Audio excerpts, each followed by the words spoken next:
We tend to think of ourselves as these finished products, right? Like we're stable, singular individuals. But what if that's all wrong? What if you're not a noun, but a verb? An ongoing process? Well, today we're going to dive deep into that exact idea, that you are constantly becoming. And we'll do it through the absolutely revolutionary work of three thinkers, Gilbert Simondon, Jacques Lacan, and Bernard Stiegler. Okay, so to get this whole thing started, we have to ask a really weird question, but it unlocks everything. We almost always start with the I, with the individual. But what if we flipped that? What if we asked what came before that? What state of being exists prior to any distinct thing, whether that thing is a crystal, a cell, or, well, you? This is the central mystery we're going to try and unravel. So here's our game plan. We'll kick things off with this core idea of being as becoming. Then we'll get into the details of Simondon's process. From there, we'll look at Lacan's alienated self and then bring it into the modern day with the threat of technological de-individuation. And finally, we're going to tie it all together with a concept called the trans-individual. It's going to be a wild ride. All right, let's jump in. The philosopher Gilbert Simondon completely flips the script on how we usually think about, well, everything. See, instead of starting with stable, already existing things, he says, no, let's focus on the process that creates them in the first place. This quote, this is basically his entire project in a nutshell. Think about it this way. It's like trying to understand a painting by only looking at the final dried canvas, without ever considering the artist's frantic brushstrokes, the mixing of the paint, the whole act of creation. Simondon's saying the same thing about us. To really get what an individual is, you have to understand the dynamic, messy, active process of individuation, the act of becoming. For him, the process is always what comes first. So what exists before the individual? It's not just nothing. Simondon calls it the pre-individual. And the best way to picture it is like a super saturated solution in a chemistry class. Sugar water that's holding way more sugar than it technically should. It's unstable, it's humming with tension and pure potential, just waiting for something to happen so it can crystallize. That rich, unstable, buzzing field of potential, that's the pre-individual. Okay, so if being starts out as this super saturated field of pure potential, how does anything, literally anything, actually take form? How does a crystal pop into existence from that solution, or a person emerge from that pre-individual state? Let's get into Simondon's process. The answer is this process he calls individuation.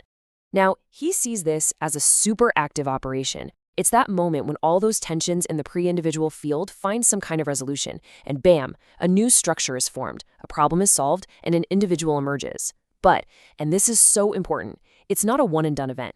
It's a perpetual genesis. It's a constant, never-ending process of becoming.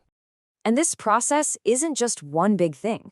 Simondon actually breaks it down into three key levels. First, you've got physical individuation. Think of that crystal forming out of the solution. Simple enough. Then there's vital individuation, which is totally unique to living things. And finally, there's psychosocial individuation, which is where we get into human consciousness and social groups. So here's the real kicker about life. Unlike a crystal, which forms and is then pretty much done, a living being is a constant performance of individuation. It doesn't just resolve a tension one time. A living thing actually carries that pre-individual potential inside itself and is constantly solving problems, adapting, changing, becoming. It is, as Simondon so beautifully puts it, a theater of individuation. All right, so let's take this huge cosmic process and bring it down to the most intimate level there is, our own minds. This is where the psychoanalyst Jacques Lacan storms onto the scene. He gives us the language to understand how this whole theater of individuation plays out on our own psychic stage. So this raises a big question, right?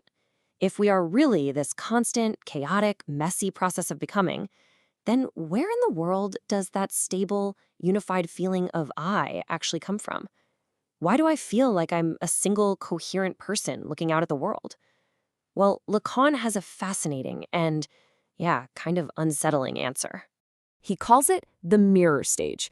So picture an infant. It experiences itself as just this chaotic jumble of feelings, movements, and needs. Then, one day, it sees its reflection in a mirror. And for the very first time, it sees a whole unified image.